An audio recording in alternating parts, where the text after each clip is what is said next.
These days, animation is a widely accepted film medium, covering a range of genres from art film to family comedy. But if there is one other thing that animation is known for, it's being intricate, difficult, and time-consuming.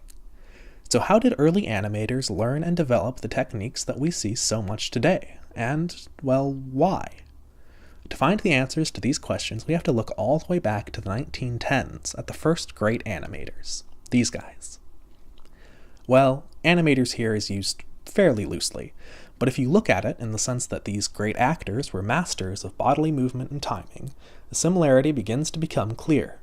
The secrets to well-timed animation, movement, squashing, and stretching were not figured out through trial and error alone, but were borrowed from the slapstick stars that began stretching the bounds of the possible on the silver screen. By following in the wake of the slapstick phenomenon of early Hollywood, animators were able to build on both the newly primed movie-going audience and on the kinetic explorations that these animators of slapstick had begun. Animation itself began its life as a sort of niche, time-consuming special effect. The first film animations were simple and were less appealing because of the artistry of the animation, and more as an example of what impossibilities film could make real.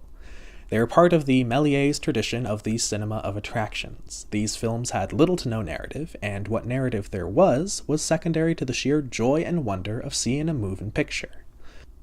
This period of animation is best represented by Gertie and the Out of the Inkwell series. The films were meta-narratives about the act of creating animation and how fantastical and impossible it was. These types of animations, though unrefined by modern standards, did serve as a proving ground for the development of more advanced animation techniques.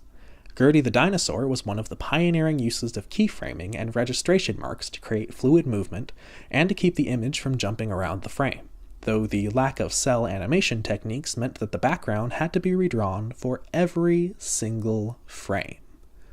We're pretty sure he hired an intern for that. Out of the Inkwell was the first set of films that used the rotoscope, a device that allowed animators to trace filmed actors in order to create more realistic movement. Alongside these trick film animations were early attempts at full narrative cartoon serials. Series such as the Colonel He's a Liar series, Charlie, and Felix the Cat were early fully animated serials, for what that was worth at the time. These early narrative animations have a number of similarities, from their stiff, awkward movement to the simple black and white style, but the most striking narrative tie is that they are all comedies. As slapstick comedies, they are similar to other films of their genre in many respects, using physical gags and jokes to provoke a reaction from their audiences. The most obvious example of their similarity would probably be this Charlie Chaplin cartoon, which in some cases literally reuses gags from famous Chaplin movies. These cartoons show a direct line of interaction between the slapstick phenomenon of early Hollywood and the budding animation industry. Otto Mesmer, the lead animator on a number of these Charlie Chaplin cartoons, recalled that, quote, Chaplin sent at least 30 or 40 photographs of himself in different poses. He was delighted, of course. We copied every little movement that he did. Later on, that rubbed off, and we used a lot of that kind of action in Felix. Chaplin had a great influence on us. End quote. Mesmer later went on to create Felix the Cat, a wildly popular animated character and series that still appears in pop culture references very occasionally today. Perhaps this scene from a later Felix the Cat short had some air of truth about it. The wild success of Felix the Cat is indicative of a jumping-off point for early animation. Animation starts its journey from novelty to being a popular medium in its own right, independent of live-action slapstick. After this point, and throughout the 1920s, these animated series started to rapidly develop on their own, though they were still deeply embedded in their slapstick roots. They are eventually joined by everyone's favorite mouse in 1928.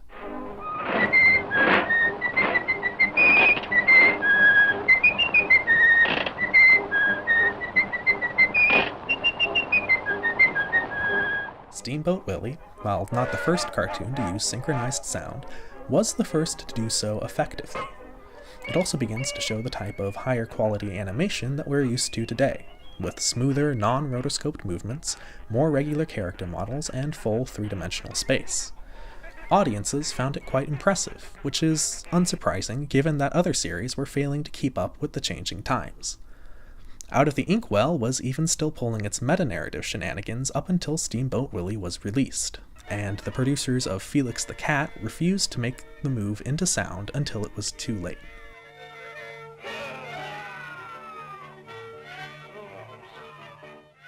It was the beginning of Mickey Mouse's rise to popularity, eventually even eclipsing Felix the Cat as sound became more and more important to movie-going audiences.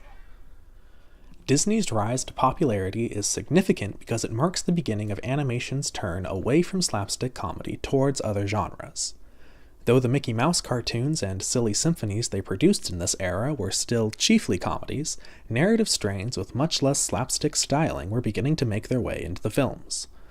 The success of early silly symphonies encouraged Disney to create a story department, a radical idea at the time that we take for granted today, an entire section of artists and writers dedicated to fleshing out the stories for these animations. It doesn't sound like much, but it is a significant direction choice that began to prioritize narrative over slapstick. Disney cartoons started to become less punchy and more dramatic. This gradual change of styling was brought to its peak a few years later, when Disney's Snow White and the Seven Dwarfs was finally finished and released. Snow White was not the first fully animated feature-length film, nor was it the first dramatic animated feature-length film.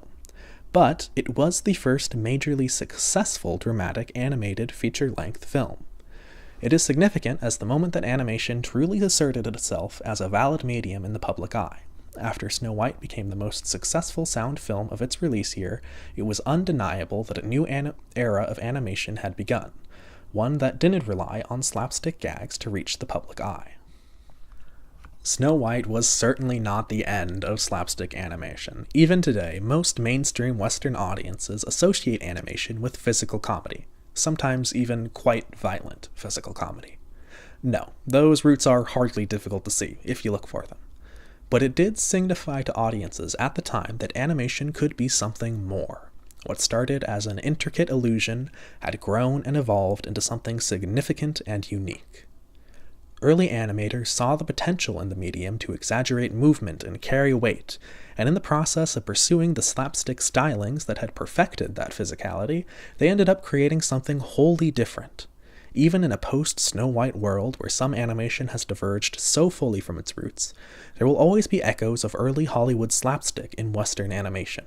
The subtle understandings of how to create effective movement and the stylistic tradition that slapstick started will always be part of animation's history and DNA.